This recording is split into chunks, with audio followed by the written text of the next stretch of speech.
SSLC ಪರೀಕ್ಷೆಯಲ್ಲಿ ಕನ್ನಡ ಸೇರಿದಂತೆ ಪ್ರಥಮ ಭಾಷೆಗಳಿಗೆ 125 ಅಂಕಗಳ ಬದಲು 100 ಅಂಕಗಳಿಗೆ ಇಳಿಸುವ ನಿರ್ಧಾರ ತೆಗೆದುಕೊಂಡಿರುವುದನ್ನು ಖಂಡಿಸಿರುವ ಕೇಂದ್ರ ರೈಲ್ವೆ ಹಾಗೂ ಜಲಶಕ್ತಿ ಖಾತೆ ರಾಜ್ಯ ಸಚಿವ ವಿ ಸೋಮಣ್ಣ ಅವರು ತಕ್ಷಣ ಈ ನಿರ್ಧಾರವನ್ನು ವಾಪಸ್ಸು ಪಡೆದು ಕನ್ನಡಿಗರ ಕ್ಷಮೆ ಕೇಳಬೇಕು ಎಂದು ಆಗ್ರಹಿಸಿದ್ದಾರೆ.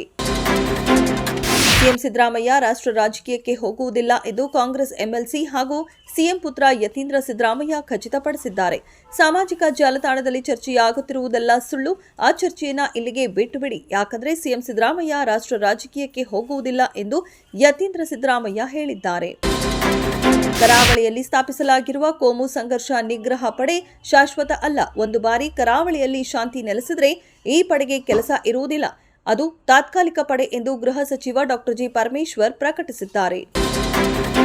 ಹಗರಣಗಳ ಸುಳಿಯಲ್ಲಿರುವ ಕಾಂಗ್ರೆಸ್ ನೇತೃತ್ವದ ಸರ್ಕಾರದಿಂದ ರಾಜ್ಯದ ಅಭಿವೃದ್ಧಿ ಸಾಧ್ಯವಿಲ್ಲ ಎಂದು ಕೊಡಗು ಮೈಸೂರು ಸಂಸದ ಯದುವೀರ್ ಒಡೆಯರ್ ಟೀಕಿಸಿದ್ದಾರೆ.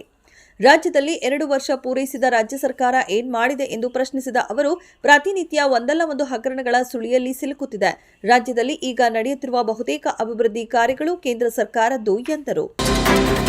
ಪರಿಶಿಷ್ಟ ಸಮುದಾಯಗಳ ಅಭಿವೃದ್ಧಿಗಾಗಿ ರೂಪಿಸಲಾದ ಪರಿಶಿಷ್ಟ ಜಾತಿ ಉಪಯೋಜನೆ ಮತ್ತು ಬುಡಕಟ್ಟು ಉಪಯೋಜನೆಗಳನ್ನು ಪರಿಣಾಮಕಾರಿಯಾಗಿ ಅನುಷ್ಠಾನಗೊಳಿಸುವಲ್ಲಿ ವಿಫಲವಾಗುವ ಅಧಿಕಾರಿಗಳ ವಿರುದ್ಧ ಕ್ರಮ ಕೈಗೊಳ್ಳಲಾಗುವುದು ಎಂದು ಸಚಿವ ಡಾ ಎಚ್.ಸಿ. ಮಹದೇವಪ್ಪ ಅವರು ಎಚ್ಚರಿಕೆ ನೀಡಿದ್ದಾರೆ.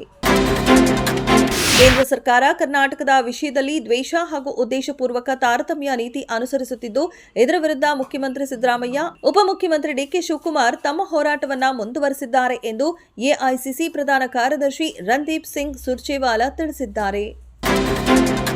ಜನ ನೋಟುಗಳನ್ನು ಇಷ್ಟಪಡುವುದರಿಂದ 50 ರೂಪಾಯಿ ನಾಣ್ಯವನ್ನ ಪರಿಚಯಿಸುವ ಯಾವುದೇ ಯೋಜನೆ ಇಲ್ಲ ಎಂದು ಕೇಂದ್ರ ಸರ್ಕಾರ ದೆಹಲಿ ಹೈಕೋರ್ಟ್ಗೆ ತಿಳಿಸಿದೆ. ಅಂಧ ವ್ಯಕ್ತಿಗಳು ಸುಲಭವಾಗಿ ಗುರುತಿಸಬಹುದಾದ ಕರೆನ್ಸಿ ನೋಟುಗಳು ಮತ್ತು ನಾಣ್ಯಗಳನ್ನು ತಯಾರಿಸುವ ನಿರ್ದೇಶನ ಕೋರಿ ಸಲ್ಲಿಸಲಾಗಿದ್ದ ಪಿಐಎಲ್ ವಿಚಾರಣೆ ವೇಳೆ ಕೇಂದ್ರ ಸರ್ಕಾರ ಈ ಮಾಹಿತಿ ನೀಡಿದೆ. ಅಮೆರಿಕವು ವಿದ್ಯಾರ್ಥಿ ಪ್ರವಾಸಿ H-1B ವೀಸಾ ಶುಲ್ಕವನ್ನು $250 ಭದ್ರತಾ ಠೇವಣಿಯೊಂದಿಗೆ ಹೆಚ್ಚಿಸಿದೆ. ಜುಲೈ 4ರಂದು ಕಾನೂನಾಗಿ ಸಹಿ ಹಾಕಲಾದ ಅಧ್ಯಕ್ಷ ಡೊನಾಲ್ಡ್ ಟ್ರಂಪ್ ಅವರ ಒನ್ ಬಿಗ್ ಬ್ಯೂಟಿಫುಲ್ ಬಿಲ್ ಕಾಯ್ದೆ ಅಡಿಯಲ್ಲಿ $250 ವೀಸಾ ಸಮಗ್ರತೆ ಶುಲ್ಕವನ್ನು ಪರಿಚಯಿಸುವ ಮೂಲಕ ಅಮೆರಿಕವು ತನ್ನ ವಲಸೆ ನೀತಿಯಲ್ಲಿ ಮತ್ತೊಂದು ಬದಲಾವಣೆಯನ್ನ ಜಾರಿಗೆ ತಂದಿದೆ. ಇಂಗ್ಲೆಂಡ್ ಮಹಿಳಾ ತಂಡದ ವಿರುದ್ಧದ 4ನೇ T20 ಪಂದ್ಯದಲ್ಲಿ ಭಾರತ ಮಹಿಳಾ ತಂಡ ಭರ್ಜರಿ ಜಯ ಸಾಧಿಸಿದೆ. ಈ ಗೆಲುವಿನೊಂದಿಗೆ ಟೀಂ ಇಂಡಿಯಾ 3ರಲ್ಲಿ 1 ಅಂತರದಿಂದ ಸರಣಿ ವಶಪಡಿಸಿಕೊಂಡಿದೆ. ವಿಶೇಷ ಅಂದರೆ ಇದು ಇಂಗ್ಲೆಂಡ್ ವಿರುದ್ಧದ ಭಾರತೀಯ ಮಹಿಳಾ ತಂಡದ ಮೊದಲ T20 ಸರಣಿ ಗೆಲುವು. ಈ ಮೂಲಕ ಐತಿಹಾಸಿಕ ಸಾಧನೆ ಮಾಡುವಲ್ಲಿ ಟೀಂ ಇಂಡಿಯಾ ಯಶಸ್ವಿಯಾಗಿದೆ. ಯಶ್ ನಮಗೆ ಸಿನಿಮಾ ವಿಚಾರದಲ್ಲಿ ಅನೇಕ ವಿಷಯ ಹೇಳಿಕೊಟ್ಟಿದ್ದಾನೆ. ನಾವು ಭಯ ಭಕ್ತಿಯಿಂದ ಸಿನಿಮಾ ಮಾಡಬೇಕು. ನಮ್ಮ ಸೊಸೆ ಕೂಡ ಸ್ಟಾರ್. ಅವಳು ತುಂಬಾ ಹೆಸರು ಮಾಡಿದ್ದಾಳೆ. ಒಳ್ಳೊಳ್ಳೆಯ ಸಿನಿಮಾ ಕೊಟ್ಟಿದ್ದಾಳೆ. ಎಲ್ಲೋ ಇಂದು ಕಡೆ ಅವಳಿಗೆ ಕೆಟ್ಟ ಹೆಸರು ಬರಬಾರದು.